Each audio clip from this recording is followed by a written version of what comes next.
Yo mga idol, kumusta? Mandrag mga sports tabi nga pala. Ating pag-usapan, breaking news, Cedric Wilfield approved to Hinebra at Stephen Holt posibleng bibitawan na ng Barangay Hinebra. So pagamat nagsisimula na naman ang Barangay Hinebra na maghanap ng panibagong player para sa paparating na next season mga idol. Ito na nga bang hinihintay ng lahat kung ano ang magiging chemistry next season? Makukuha na nga ba ang nasabing player na si Cedric Wilfield sa kampo ng Barangay Hinebra? Dahil nagre-request ang nasabing player na si Cedric Wilfield mga idol na malaking papasahod, posibleng isa nga ang Barangay Hinebra na mapupunta next season ang nasabing player. Magiging big factor na nga ba ito si Cedric Wilfield mga idol kapag mapupunta ng Barangay Hinebra? Maganda pa naman ang kanyang ilalaro sa nasabing guard player mga idol.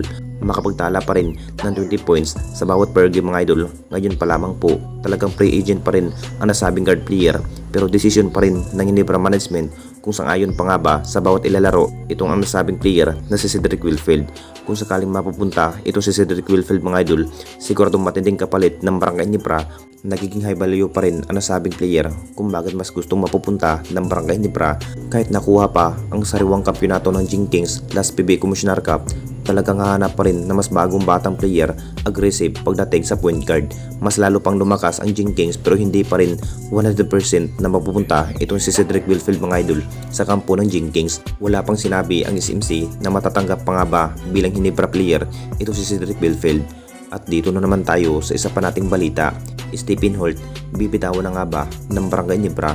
Alam na nating lahat mga idol, matapos hindi maganda ang nagiging performance sa finals ang nasabing player itong si Stephen Holt mga idol last PB Commissioner Cup, marami pa rin nasasabi posibleng malulusot na nga ba sa block trading ito si Stephen Holt ngayong paparating na season. Big impact pa nga ba sa bawat performance ito si Stephen Holt mga idol last Commissioner Cup dahil hindi pa rin maganda ang kanyang ipinakitang hustle play, pero hanggang elimination round, hanggang semis mga idol, inasalbangan ni Stephen Holt ang Barangay Hinebra.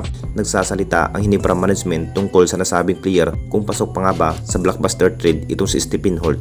May possible nga talaga na mabibitawan next season ito si Stephen Holt mga idol.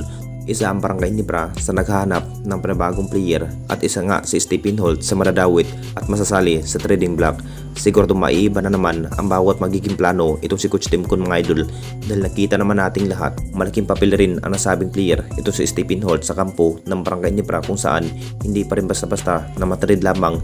Malaking naambag rin sa bawat laban sa PB Commissioner Cup ang nasabing player kung bakit nakuha nga ang Jenkins na malaking panalunan dahil sa nasabing player na si Stephen Holt. Maganda ang kanyang pakikitungo sa elimination round at semis. Anong masasabi ninyo mga idol tungkol sa ating video?